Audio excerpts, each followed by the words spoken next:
Hello students, welcome back to free science classes. बेटा last time मैंने ना ये करवाया था आपको एल्केन्स एल्कीन्स एल्काइंस।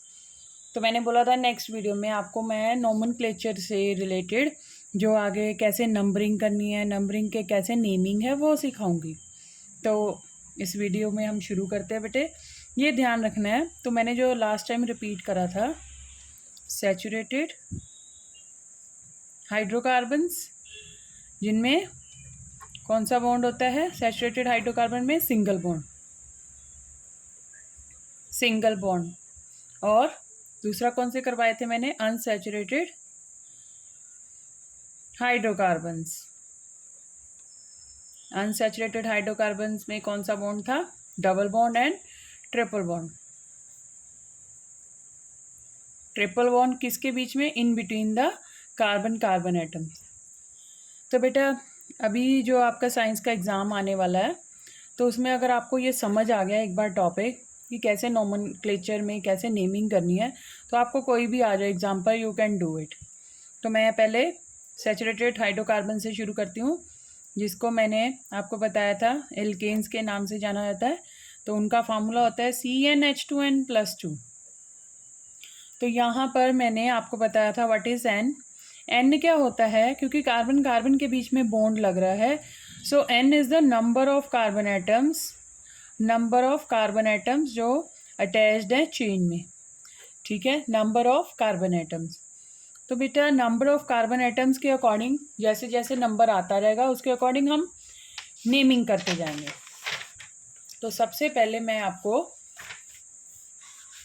n = 1 है, देन जो हमारा फार्मूला है ये वाला जिसमें सिंगल बॉन्ड है, तो ये फार्मूला क्या बन जाएगा, एल्केन्स वाला जो ये फार्मूला है ये क्या बन जाएगा, n की जगह पे हम 1 पुट करेंगे एंड 2 × 1 2, 2 + 2 4, तो फार्मूला बन जाएगा दिस इज CH4। तो इसका नाम क्या रखेंगे। सो बेटा जब कार्बन 1 है तो नाम होएगा मेथ से शुरू होगा। कार्बन 2 है तो नाम शुरू होगा एथ। If the carbon is 3, carbon के जो एटम्स ज्वाइन करे गए हैं, 3 एटम्स ज्वाइन करे गए हैं, तो आपका नाम प्रॉप से शुरू होगा। कार्बन 4 है तो किससे, ब्यूट से। 5 है तो पेंट से। कार्बन 6 है तो हेक्स से। 7 है तो हेप्ट से। 8 है तो ऑक्ट से। 9 है तो नॉन। ठीक है, आगे 10 तक। बस आपको तो वैसे 10th क्लास को 6 तक करना होता है, तो बाकी चलो नॉलेज के लिए है। लाइक यहाँ पर कार्बन 1 है तो मेथ नाम तो आ ही गया, क्योंकि इसमें सिंगल बॉन्ड है। तो एल्केन का एन लेंगे हम, एल्केन का क्या लेंगे हम, एन।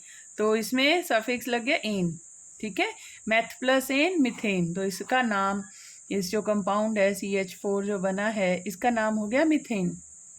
सेम अगर कार्बन आप 2 लगा देते हो, C2 एंड H2 × 2 4, 4 + 2 6, सो इसका नाम बन जाएगा एथ से शुरू होगा। तो there is a single bond, we are using this formula, so alkenes का एन लग जाएगा, तो एथ प्लस एन इथेन। सो ऐसे आप सबके बना सकते हो, प्रोपेन बन जाएगा, ब्यूटेन बन जाएगा। Put the formula, get the value of the compound. Okay, तो ये तो हो गया बेटा एल्केन के बारे में। आपने ये सारे बना के प्रैक्टिस करनी है और उनका नेमिंग करना है, ethane, propane, butane, pentane, hexane, heptane, octane and नोनेन, है ना। सो अब मैं आपको कराती हूँ अनसैचुरेटेड जो कंपाउंड से, एल्कीन्स और एल्काइंस। सब काम फार्मूले का है, अगर आपको फार्मूला आ जाता है तो आपको कोई भी आ जाए, किसी की भी आप स्ट्रक्चर बना सकते हो। स्ट्रक्चर बनाने के साथ साथ आप नेमिंग भी कर सकते हो। फार्मूला क्या था एल्कीन्स का, CnH2n। एल्काइंस का CnH2n-2। सो अगर आप यहाँ से शुरू करते हो, n = 1 लेते हो, तो यहाँ पे फार्मूला CH2 बन गया। और ये अगर आप यहाँ पे 1 ले लेते हो C, तो यहाँ पे 2 - 2 0 हो गया, तो ये तो बनेगा ही नहीं, पॉसिबल ही नहीं है ना, नहीं बनेगा। क्या बन जाएगा, 2 - 2 0, तो अगर हम कार्बन 2 लेते हैं, यहाँ पे C2 ले लेते हैं, N की वैल्यू 2 पुट करते हैं, तो यहाँ पे अगर 2 मल्टीप्लाई बाई 2 4 4 माइनस 2 C2H2। तो अब ये तो हो गया एक कार्बन है जब, तो हमने नाम शुरू करना है मैथ से। जब एक कार्बन है तो क्योंकि ये ईन लगा हुआ है एल्कीन का, हम यहाँ से सफिक्स लेंगे मेथीन। ठीक है, तो वैसे ये एग्जिस्ट नहीं करते ये वाला भी। ठीक है, तो वैलेंसी ऑक्यूपाई नहीं होती क्योंकि अब यहाँ पर कार्बन 2 है तो यहाँ पे वर्ड आएगा एथ, क्योंकि यहाँ पे आइन है, एल्काइन का फॉर्मूला हमने यूज़ किया, ट्रिपल बॉन्ड है, तो यहाँ पे बन जाएगा इथाइन। अब मैं इसको ना, ये वाला तो है नहीं ना, तो अब मैं आगे आपको कार्बन की वैल्यू 2 डाल के दिखाती हूँ। C2 2 × 2 4 C2H4। तो ये 2 के लिए कार्बन, जब 2 कार्बन एटम्स है तो क्या होगा एथ फार्मूला, क्योंकि एल्कीन का लगा है ना, एल्कीन का फार्मूला तो सफिक्स लगेगा इन इथीन। अब यहाँ पे क्या है, यहाँ पे हमने पहले ही बना लिया, अब 3 का बना लेती हूँ। C3 3 × 2 6 - 2 4 C3H4। तो ये क्या आएगा, 3 के लिए हम क्या यूज़ करेंगे, प्रॉप वर्ड, प्रॉप। ठीक है, ये प्रीफिक्स हो गया जो पहले आता है, और पीछे क्या आएगा, आइन, प्रोपाइन। तो ऐसे आपने सबकी बना लेनी है। एल्कीन्स में भी पहले इथीन, ब्यूटीन, प्रोपीन ऐसे बना लेना है, ऐसे इसमें बना लेना है एल्काइंस में। तो बेटे वेरी सिंपल है, अगर आपको एक बार ये फार्मूला याद हो गया और आपको ये पता लग गया कार्बन 1 है तो मैथ यूज़ करना, 2 eth, 3 prop, 4 but, 5 pent, 6 hex and 7 hept. ये अगर ये याद हो गया तो you can make the all formula and also do the naming of all these compound, it's very easy. ठीक है, नाउ अब हम आगे चलेंगे बेटा, इसमें फंक्शनल ग्रुप्स लगे होते हैं। फंक्शनल ग्रुप्स, यहाँ पे आके बच्चे बहुत कंफ्यूज हो जाते हैं, ये फंक्शनल ग्रुप्स क्या होते हैं। फंक्शनल ग्रुप्स का जो टॉपिक है वो इस चैप्टर का हमारा इम्पॉर्टेंट टॉपिक है, फंक्शनल ग्रुप्स। ठीक है, अब ये फंक्शनल ग्रुप्स क्या होते हैं, पहले तो आपको ये पता होना चाहिए, what are the functional group. बच्चे फंक्शनल ग्रुप वो वाला एटम या ग्रुप ऑफ एटम्स होते हैं, ठीक है, जो किस में प्रेजेंट है, कार्बन का जो फार्मूला हमने बनाया उसमें प्रेजेंट है। ठीक है, जिससे उसकी प्रॉपर्टी, जो जैसे ये मीथेन है ना, इसके जा आके कोई फंक्शन ग्रुप अटैच हो गया तो इस मीथेन की प्रॉपर्टी चेंज हो जाएंगी। ठीक है, तो उसके अकॉर्डिंग होगी जो फंक्शन ग्रुप इसके साथ अटैच होगा, समझे। So what is a function group, it may be defined as an atom या फिर ग्रुप ऑफ एटम्स है which are present in a molecule which largely determines its chemical properties, जो उसकी according ही उसकी केमिकल प्रॉपर्टीज होती हैं वो determine करता है कौन, फंक्शन ग्रुप।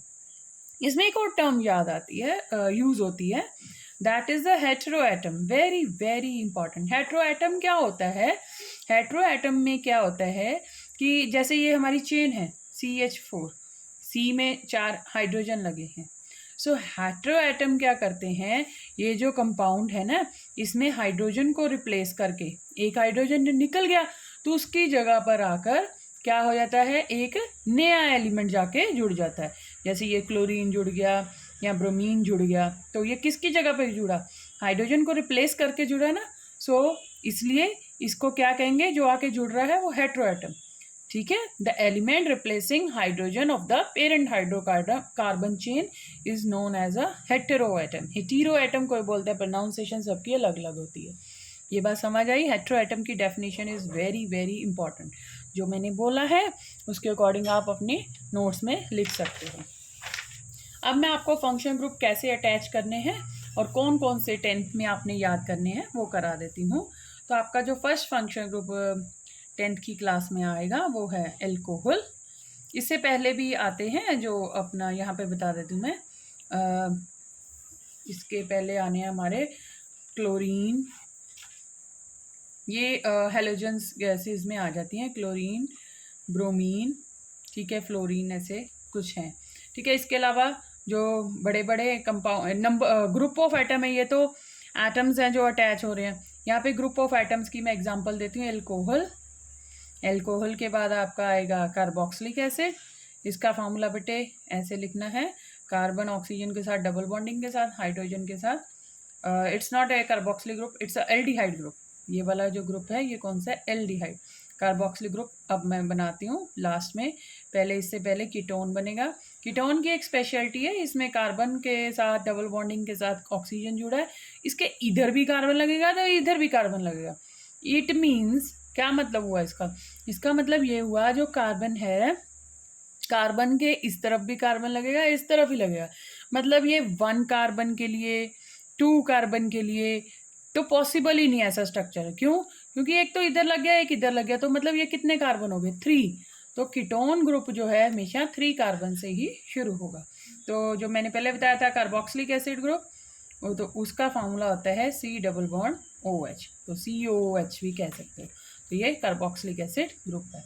अब इनको कैसे लगाना है, हाइड्रोजन को रिप्लेस करके इनको कैसे प्लेसमेंट करनी है और इनकी नेमिंग कैसे करनी है, वो मैं आपको कराती हूँ। बहुत ही ज़्यादा इम्पॉर्टेंट है, किसका सफिक्स लगना है और किसका प्रीफिक्स लगना है, ये आपको आना ज़रूरी है। क्योंकि बच्चे कंफ्यूज हो जाते हैं कि यहाँ पे कैसे नाम लिखें और यहाँ पे कैसे नाम लिखें। ठीक है, तो जो मैंने आपको ये पहले बताई थी, क्लोरीन, ब्रोमीन एंड फ्लोरीन, तो ये जो गैसेस मैंने बताई थी, तो यहाँ पर इसका जो जैसे हमारा ये, मैं पे आपको कार्बन के ये भी लिख देती हूँ, एल्केन्स के फार्मूला लिखते हैं। CH4 एल्केन्स के हैं ये, मीथेन, इथेन, प्रोपेन, ब्यूटेन। 4 तक करा देती हूँ, बाकी आप खुद प्रैक्टिस कर सकते हो। C2H6, यहाँ पे 3H8 एंड C4H10, 10 ही आएगा ना, अपना 4 2 का 8 + 2 10। ठीक है, सो मैं आपको 4 के साथ नेमिंग करनी सिखा देती हूँ। सो पहले मैं आपको क्लोरीन लगा के दिखाती हूँ, क्लोरीन कैसे लगेगा। तो देखो मीथेन है ना, ऐसे बनाऊंगी इसका फार्मूला। कार्बन के साथ, कार्बन की 4 टेट्रावेलेंसी है ना, 4 वैलेंसी है, तो उसको ऑक्यूपाई करने के लिए 4 हाइड्रोजन लग गए। अब ये हाइड्रोजन को रिप्लेस करके तो यहाँ पर मैं लगाऊंगी, क्या लगाऊंगी? क्लोरीन। क्या लगाऊंगी? क्लोरीन। तो जो क्लोरीन है उसका प्रीफिक्स यूज होता है इसका नेमिंग में। जैसे इसका नाम तो मीथेन था, अब क्लोरीन लग गया, अब इसको मीथेन थोड़ा ना बोलेंगे, क्लोरीन लग गया तो इसको प्रीफिक्स में यूज करेंगे इसके नेमिंग में। तो इसका नाम होएगा क्लोरो प्रोपेन। तो सिमिलरली अगर इसमें लग जाएगा, है ना, तो यहाँ पे अगर लग गया क्लोरीन, तो इसका नाम क्या होगा? यस बोलिए, वेरी गुड, क्लोरो इथेन। इसका नाम होगा क्लोरो मीथेन, क्लोरो इथेन। तो मतलब जो क्लोरीन है जब लग जाता है तो इसको प्रीफिक्स, नेमिंग में प्रीफिक्स के लिए यूज किया जाता है। ठीक है, ऐसे ब्रोमो आ जाए, ब्रोमीन लगा लो, ब्रोमीन लग गए जो तो क्या बन जाएगा? Bromo ethane. क्या बन जाएगा? Bromo ethane. तो मैं आज आपको सिर्फ एक ही फंक्शन ग्रुप कराती हूँ, जो बाकी के जो 4 हैं इनके लिए सेपरेट टाइम चाहिए। अगर वीडियो लंबी हो जाती है तो बच्चों को समझने में मुश्किल आती है, तो हम इतनी ही लिमिट रखते हुए तो आज इसकी ही नोमेनक्लेचर की आप प्रैक्टिस करना। और आप मेरे से कोई भी डाउट हो तो आप चैट बॉक्स में लिख सकते हैं, या फिर मेरा नंबर नोट कर लीजिए जिस पे आप मुझे व्हाट्सएप कर सकते हैं। ठीक है, 9646465609। Thank you.